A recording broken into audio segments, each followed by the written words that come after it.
आदि सनातन। जय श्री ओम जय आदि सनातन। जय श्री ओम जय आदि सनातन। वासुदेव सर्वम वासुदेव सर्वम वासुदेव सर्वम। जय श्री ओम जय आदि सनातन। गाय गंगा ज्ञात्री, गाय गंगा ज्ञात्री, जल जंगल और जमीन इस धरा के मूल प्राण तत्व है। इनका संरक्षण रक्षा आदि सृष्टि आदि सनातन जगत के लिए, संपूर्ण विश्व के लिए आवश्यक ही नहीं परम आवश्यक है। हम ब्रह्म ऋषि महर्षि बद्री विशाल पराशर योगी श्री ऋषिपुत्र ऋषि पराशर के वंशज, ऋषि पराशर के डीएनए, ऋषि पराशर के गोत्र, ऋषि पराशर के पिता का नाम शक्ति मुनि, शक्ति मुनि जी के पिता का नाम ऋषि वशिष्ठ, ऋषि वशिष्ठ के पिता का नाम ब्रह्मा, ब्रह्मा के पिता का नाम परम पिता परमेश्वर ईश्वर भगवान। मैं आप सभी के हृदय रूपी मंदिर में विराजमान परब्रह्म परमेश्वर ईश्वर को मैं प्रणाम करता हूं, नमस्कार करता हूं। कृतज्ञता के साथ में प्रेम सहित कृपया मेरा प्रणाम नमस्कार स्वीकार करें। जो ब्रह्म आपके हृदय रूपी मंदिर में विराजमान है, उस ब्रह्म को मैं प्रणाम करता हूं, वंदन करता हूं, नमस्कार करता हूं। साधु साधु। जय श्री ओम जय आदि सनातन। ब्रह्म ज्ञान, महान ज्ञान, मोक्ष मुक्ति का ज्ञान ब्रह्म ज्ञान। हे देहधारियों में श्रेष्ठ धनंजय, जीव क्षर भाव अर्थात नाशवान पदार्थ अधिभूत है। पुरुष अर्थात हिरणागर्भ ब्रह्मा अधिदेव है और इस देह में अंतर्यामी रूप में ही अधियज्ञ है।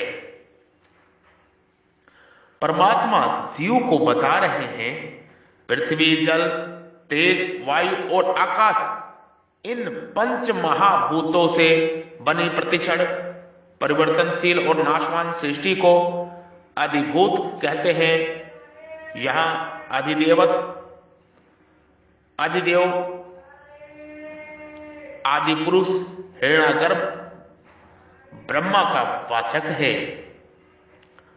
महासर्ग आदि में भगवान के संकल्प से सबसे पहले ब्रह्मा जी ही प्रकट होते हैं और फिर वे ही सर्ग के आदि में सब सृष्टि की रचना करते हैं। जैसे कर्म करते करते थकावट होती है तो कृताभिमान, कर्म फल शक्ति और सचित कर्मों को ज्यों के त्यों रहते हुए ही प्राणियों को नींद आ जाती है। नींद में विश्राम पाने से थकावट दूर होती है और कर्म करने के लिए शरीर, इंद्रियां, मन, बुद्धि में ताजगी आती है, सामर्थ्य आती है। इसी रीति से प्राणी कर्तव्याभिमान, कर्म फल शक्ति और संचित कर्मों के सहित प्रलय में सूक्ष्म प्रकृति में और महाप्रलय में कारण प्रकृति में लीन हो जाते हैं। उन लीन हुए प्राणियों के संचित कर्म विश्राम पाकर परिपक्व होकर अर्थात प्रबुद्ध रूप होकर फल देने के लिए उन्मुख हो जाते हैं। तब भगवान का संकल्प होता है और उस संकल्प से प्राणियों का जन्मारंभ कर्मों के साथ विशेषता से संबंध जुड़ जाने का नाम ही कर्म है। कर्म है, कर्म है। सदा रहने वाली शांति और अनंत सुख मिले जिसमें अशांति और दुख का लेस भी ना हो, ऐसा विचार करने वाले साधक होते हैं। परंतु जो संसार में ही रहना चाहते हैं, संसार में ही सुख लेना चाहते हैं, सांसारिक संग्रह और भोगों में ही लगे रहना चाहते हैं और संसार के सुख दुख भोगते रहते हैं, वे साधक नहीं होते। प्रत्यु संसारी होते हैं, वे जन्म मरण के चक्कर में पड़े रहते हैं। हे देहधारियों में श्रेष्ठ जीव धनंजय, इस देह में अधियज्ञ मैं ही हूं। परमात्मा कह रहे हैं, हे देहधारियों में श्रेष्ठ धनंजय, इस देह में अधियज्ञ रूप से मैं ही हूं, अर्थात इस मनुष्य शरीर में अंतर्यामी रूप से मैं ही हूं। भगवान कहते हैं, ईश्वर कहते हैं, परमात्मा कहते हैं, आदि में अपने को अंतर्यामी रूप से सबके हृदय में विराजमान बताया है परमात्मा ने। कहने का तात्पर्य है कि परमात्मा सबके हृदय रूपी मंदिर में विराजमान है, हृदय रूपी गुफा में विराजमान है, स्वयं के स्वरूप में स्वयं के दर्शन, यही ब्रह्म ज्ञान है, यही महान ज्ञान है। कहने का तात्पर्य है कि दूसरी योनियों में तो पूर्वकृत कर्मों का भोग होता है, नए कर्म नहीं बनते, पर इस मनुष्य शरीर में नए कर्म भी बनते हैं। उन कर्मों के प्रेरक अंतर्यामी भगवान होते हैं। जहां मनुष्य राग देश नहीं करता, उसके सब कर्म भगवान की प्रेरणा के अनुसार शुद्ध होते हैं, अर्थात बंधन कारक नहीं होते। और जहां वह राग देश के कारण भगवान की प्रेरणा के अनुसार कर्म नहीं करता, उसके कर्म बंधन कारक होते हैं। कारण कि राग और देश मनुष्य के महान शत्रु हैं। तात्पर्य यह हुआ कि भगवान की प्रेरणा से कभी निषिद्ध कर्म होते ही नहीं। श्रुति और स्मृति भगवान की आज्ञा है। श्रुति स्मृति ममेवज्ञे, अतः भगवान श्रुति और स्मृति के विरुद्ध प्रेरणा कैसे कर सकते हैं? नहीं कर सकते। निषिद्ध कर्म तो मनुष्य कामना के वशीभूत होकर ही करता है। अगर मनुष्य कामना के वशीभूत ना हो तो उसके द्वारा स्वाभाविक ही विहित कर्म होंगे, जिनको परमात्मा अपनी वाणी में बताते हैं, ऋषि अपनी वाणी में बताते हैं, परमात्मा जिनको कह रहे हैं, जिनको परमात्मा सहज स्वभाव नियत कर्म नाम से कहा गया है।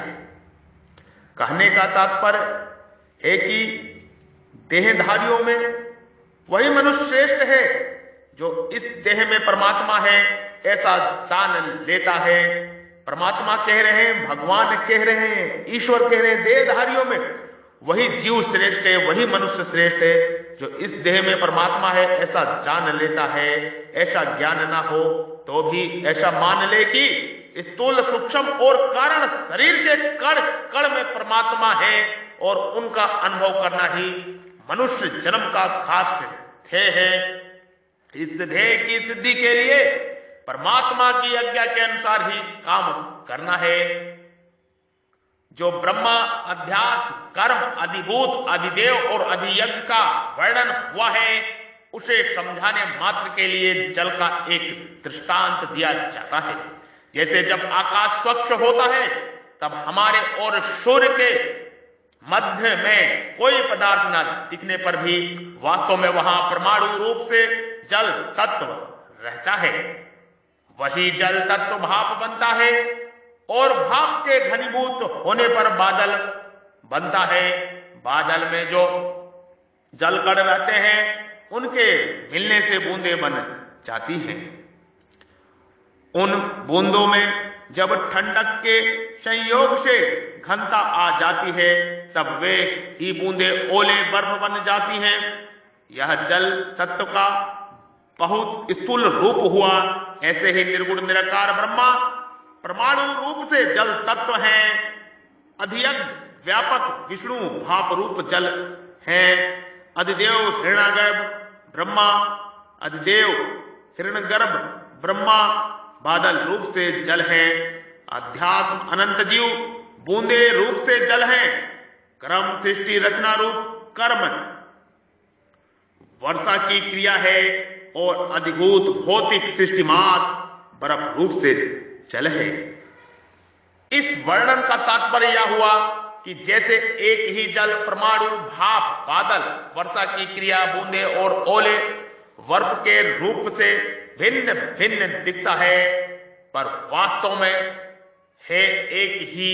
इसी प्रकार एक ही परमात्मा तत्व ब्रह्मा अध्यात्म, कर्म, अधिभूत, अधिदेव और अधियज्ञ रूप से भिन्न भिन्न प्रतीत होते हुए भी तत्वत एक ही हैं। इसी को परमात्मा कह रहे हैं समग्र है, समग्र है, समग्र है।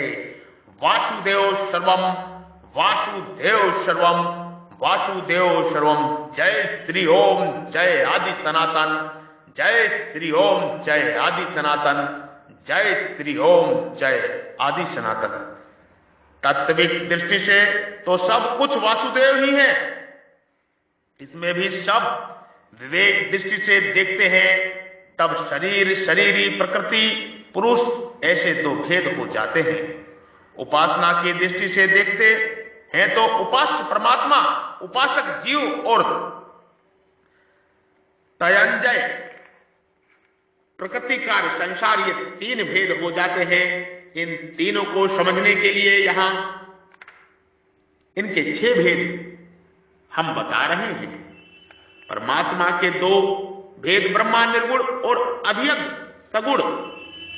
जीव 2 भेद, अध्यात्म सामान्य जीव जो कि बुद्ध है और अधिदेव कारक पुरुष जो कि मुक्त है।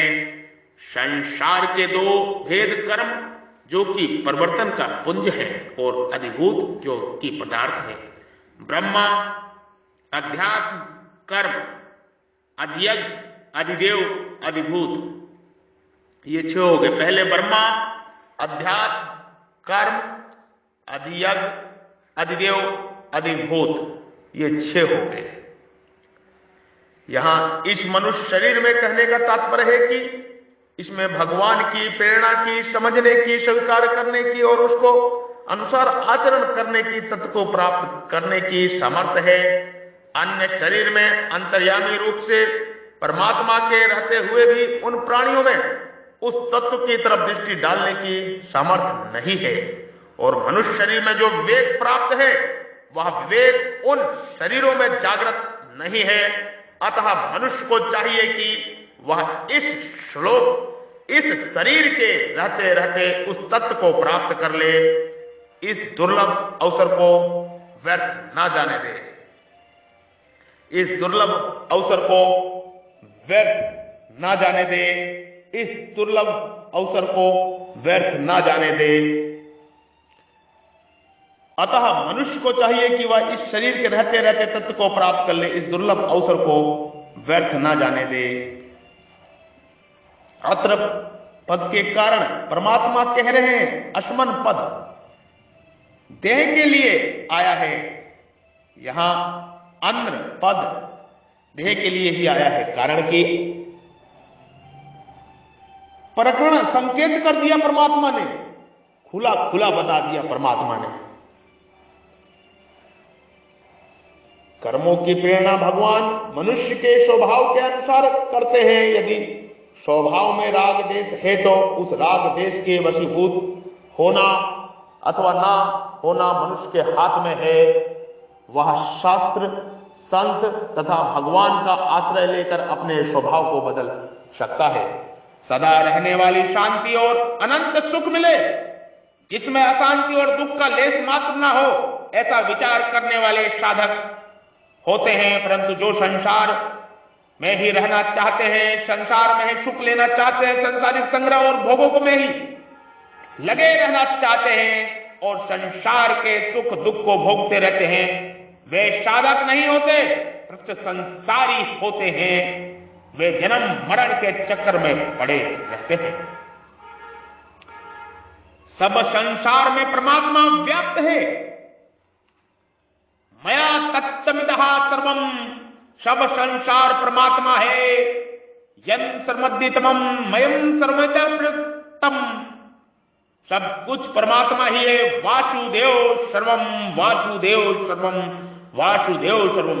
सब संसार परमात्मा का है। अहम हिम सर्वज्ञना भोक्ता,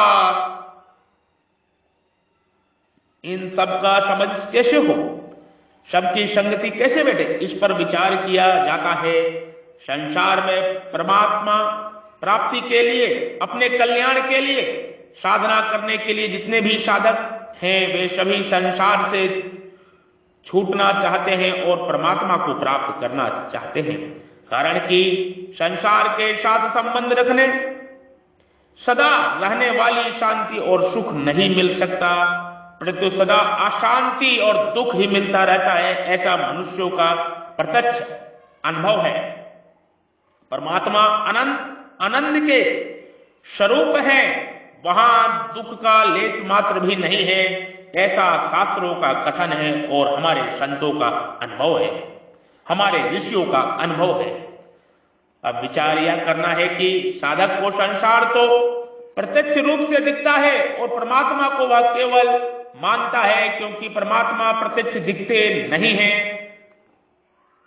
शास्त्र और संत ऋषि कहते हैं कि संसार में परमात्मा है और परमात्मा में संसार है। इसको मानकर साधक साधन करता है। उस साधना में जब तक संसार की मुक्तता रहती है तब तक परमात्मा की मान्यता गोड़ रहती है। साधन करते करते ज्यों ज्यों परमात्मा की धारणा मान्यता मुख्य होती चली जाती है, त्यों ही त्यों संसार की मान्यता गोड़ होती चली जाती है। परमात्मा की धारणा सर्वथा मुक्त होने पर साधक को यह स्पष्ट दिखने लग जाता है कि संसार पहले नहीं था और फिर बाद में नहीं रहेगा था, तथा वर्तमान जो है रूप से दिखता है वह भी प्रतिक्षण अभाव जा रहा है। जब संसार नहीं था तब भी परमात्मा थे, जब संसार नहीं रहेगा तब भी परमात्मा रहेंगे, और वर्तमान में संसार के प्रतिक्षण अभाव में जाते हुए परमात्मा ज्यों के त्यों विद्यमान है। तात्पर्य है कि संसार का सदा अभाव है और परमात्मा का सदा भाव है। इस तरह जब संसार की स्वतंत्र सत्ता का सर्वथा अभाव हो जाता है तब सत्य रूप से, तब सत्य स्वरूप से, जब सत्य स्वरूप से सब कुछ परमात्मा ही है, ऐसा वास्तविक अनुभव हो जाता है, जिसके होने से साधक सिद्ध कहा जाता है। कारण कि संसार में परमात्मा है और परमात्मा में संसार है। ऐसा विचार, ऐसा मान्यता संसार सत्ता, ऐसे मान्यता संसार सत्ता, सत्ता मानने से ही होती है। हमारी संसारी सत्ता, हमारी सत्ता साधक के राग के कारण ही दिखती है। तत्वत सब कुछ परमात्मा ही है, सत और असत सब परमात्मा ही है। परमात्मा ना सत कहे जा सकते हैं और ना असत कहे जा सकते हैं। परमात्मा सत भी है, असत भी है, और सत असत दोनों से परे भी हैं। परमात्मा तत्व अत्यंत अलौकिक और विलक्षण है। उस तत्व का वर्णन कोई भी नहीं कर सकता। उस तत्व को इंद्रिया, मन और बुद्धि नहीं पकड़ सकते, अर्थात वह तत्व इंद्रिया, मन और बुद्धि की परिधि नहीं आता। हाँ, इंद्रिया, मन और बुद्धि उसमें लीन हो सकते हैं। साधक उस तत्व में स्वयं लीन हो सकता है, उसको प्राप्त कर सकता है, पर उस तत्व को अपने कब्जे में, अपने अधिकार में, अपनी सीमा में नहीं ले सकता। परमात्मा तत्व की प्राप्ति चाहने वाला साधक दो तरह के होते हैं, एक विवेक प्रधान और एक श्रद्धा प्रधान, अर्थात एक मस्तिष्क प्रधान होता है और एक हृदय प्रधान होता है। विवेक प्रधान साधक के भीतर विवेक की अर्थात जानने की मुख्यता रहती है, और श्रद्धा प्रधान साधक के भीतर मानने की मुख्यता रहती है। इसका तात्पर्य यह नहीं है कि विवेक प्रधान साधक में श्रद्धा नहीं रहती और श्रद्धा प्रधान साधक में विवेक नहीं रहता, परंतु प्रत्युत यह तात्पर्य है कि विवेक प्रधान साधक में विवेक की मुक्तता और श्रद्धा, साथ में श्रद्धा रहती है, तथा श्रद्धा प्रधान साधक में श्रद्धा की मुक्तता साथ में विवेक रहता है। दूसरे शब्दों में जानने वाले में मानना भी रहता है और मानने वाले में जानना भी रहता है। जानने वाले जानकर मान लेते हैं और मानने वाले मानकर जान लेते हैं। अतः किसी तरह का साधक में किंचित भी कभी कोई कमी नहीं रहती। साधक चाहे विवेक प्रधान हो चाहे श्रद्धा प्रधान हो, पर साधक में उसकी अपनी रुचि, श्रद्धा, विश्वास और योग्यता की प्रधानता रहती है। रुचि, श्रद्धा, विश्वास और योग्यता एक साधन में होने से साधक उस तत्व को जल्दी समझता है, परंतु रुचि और श्रद्धा, विश्वास होने पर भी वैसी योग्यता न हो तो, अथवा योग्यता होने पर भी वैसी रुचि और श्रद्धा, विश्वास ना हो तो साधक को उस साधना में कठिनता पड़ती है। रुचि होने से सब स्वाभाविक लग जाता है, श्रद्धा, विश्वास होने से बुद्धि स्वाभाविक लग जाती है और योग्यता होने से सब बात ठीक समझ में आ जाती है। विवेक प्रधान साधक निर्गुण निराकार पसंद करता है, अर्थात उसकी रुचि निर्गुण निराकार में होती है। श्रद्धा प्रधान साधक सगुण साकार पसंद करता है, अर्थात उसकी रुचि सगुण साकार में होती है। जो सगुण निराकार को पसंद करता है वह यह कहता है कि परमात्मा तत्व ना तो सत कहा जा सकता है और ना असत कहा जा सकता है। जो सगुण साकार को पसंद करता है वह कहता है कि परमात्मा सत भी है, असत भी है और सत असत से परे भी है। तात्पर्य यह हुआ कि चिन्मय तत्व तो हरदम ज्यों का त्यों ही रहता है। चिन्मय तत्व जो हरदम ज्यों का त्यों ही रहता है। जड़ असत कहलाने वाला संसार निरंतर बदलता रहता है।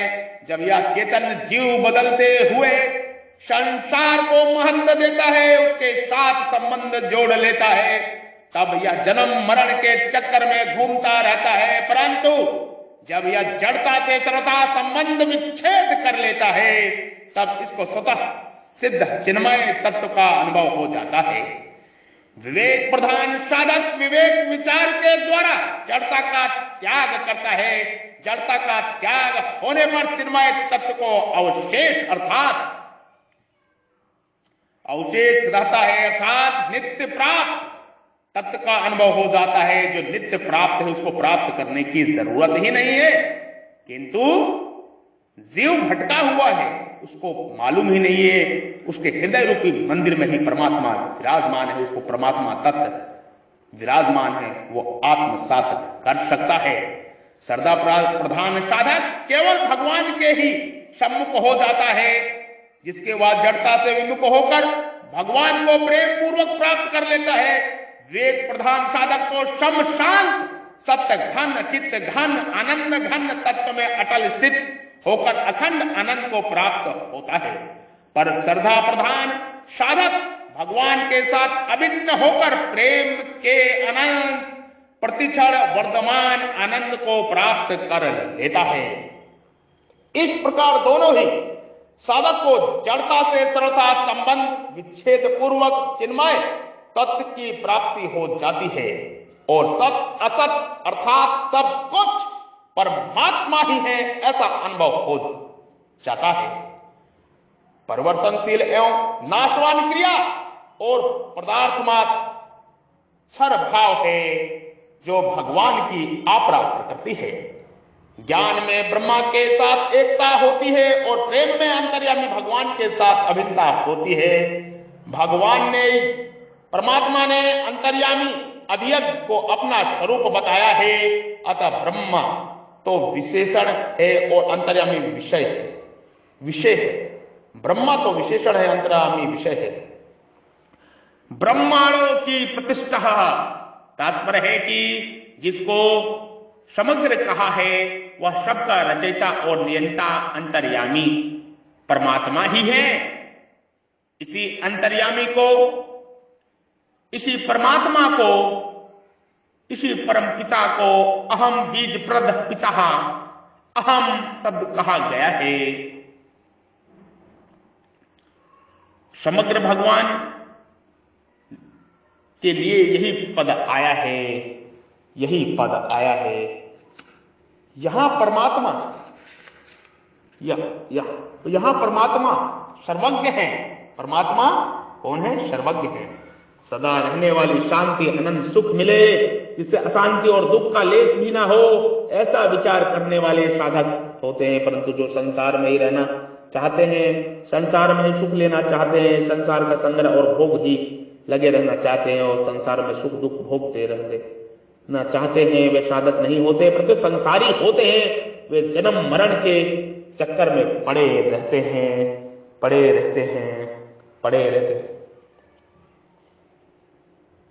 यहां इस मनुष्य शरीर में कहने का तात्पर्य है कि भगवान की प्रेरणा से समझने की, स्वीकार करने की और उसके अनुसार आचरण करने की, तत्व को प्राप्त करने की सामर्थ्य है। अन्य शरीर में अंतर्यामी रूप से परमात्मा के रहते हुए भी उन प्राणियों में उस तत्व को तरफ दृष्टि नहीं डालने की समर्थ नहीं है, और मनुष्य शरीर में जो विवेक प्राप्त है वह विवेक उन शरीर में जागृत नहीं है। अतः मनुष्य को चाहिए कि वह इस शरीर के रहते रहते उस तत्व को प्राप्त कर ले, इस दुर्लभ अवसर को व्यर्थ ना जाने दे, अन्यथा 1,84 में दोबारा भटक जाएगा, दोबारा कर्म बंधन की यात्रा पे निकल जाएगा। अगर मनुष्य शरीर मिला है और ये मौका चूक गया तो दोबारा 84 लाख के लिए और शरीर में और योनियों में भटक जाएगा, मोक्ष मुक्ति प्राप्त नहीं हो पाएगी। मनुष्य शरीर एक अनमोल रत्न है, ये जानना पड़ेगा, ये मानना पड़ेगा, ये आपको समझना होगा। कर्मों की प्रेरणा भगवान मनुष्य के स्वभाव अनुसार कराते हैं। यदि स्वभाव में राग देश है तो वह उस राग देश के वशीभूत होना अथवा ना होना मनुष्य के हाथ में है। वह शास्त्र, संत तथा भगवान का आश्रय लेके अपने स्वभाव को बदल सकता है। परमात्मा कह रहे हैं मनुष्य अपना स्वभाव बदल सकता है। संतों के पास जाके शास्त्र पढ़ के, वेद पढ़ के अपना स्वभाव बदल सकता है और जीवन में मोक्ष मुक्ति प्राप्त कर सकता है। मैंने आपको ब्रह्म मुख से ब्रह्म ज्ञान का उपदेश दिया, मोक्ष मुक्ति का ज्ञान, ब्रह्म ज्ञान, महान ज्ञान, मोक्ष मुक्ति का ज्ञान, जिस ज्ञान के हो जाने के बाद स्वयं के स्वरूप में स्वयं की परम ज्योति का दर्शन होता है, परम परम परम पिता परमात्मा का दर्शन होता है, जो आपके हृदय रूपी मंदिर में ही विराजमान है, चेतन स्वरूप में, परम ज्योति स्वरूप में। उस परमात्मा को स्वयं के शरीर में जब आप दर्शन कर लेते हैं तो कोई भी कष्ट नहीं रहता और स्वयं उस परमात्मा के कार्य में लग जाते हैं, उस परमात्मा की सेवा में लग जाते हैं। ब्रह्म ज्ञान, महान ज्ञान, मोक्ष मुक्ति का ज्ञान, प्रत्येक जीव को, प्रत्येक मनुष्य को ब्रह्म ज्ञान होना चाहिए और मोक्ष मुक्ति को पाकर इस 84 लाख योनि में ना फंसे। ये ब्रह्म ज्ञान का उपदेश है, आप इसको ग्रहण करें, बार बार सुने, बार बार सुने, ताकि आपका कल्याण हो। ये सत्य कह रहा हूं, ये सत्य का उपदेश है, ब्रह्म ज्ञान का उपदेश है। आप सभी के हृदय रूपी मंदिर में विराजमान परमपिता परमेश्वर ईश्वर को, परब्रह्म को मैं प्रणाम करता हूं, नमस्कार करता हूं। कृतज्ञता के साथ में कृपा मेरा प्रणाम नमस्कार स्वीकार करें। जो ब्रह्म आपके हृदय रूपी गुफा में विराजमान है, उस ब्रह्म को मैं प्रणाम करता हूं, नमस्कार करता हूं। मेरा नमस्कार प्रणाम स्वीकार करें।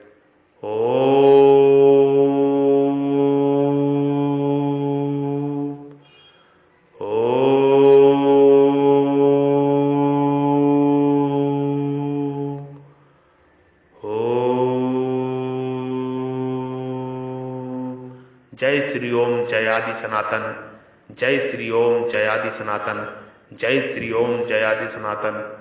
मेरा एक ही कर्म है, सनातन आदि सृष्टि का प्रचार और प्रसार। यही मेरा धर्म है, यही मेरा कार्य है, यही मेरी सेवा है। मैं उस परम पिता का, उस मालिक का, उस परमात्मा का सेवक हूं, मैं उसका दास हूं, मैं उसका बंदा हूं। सीताराम, जय जय श्री राम।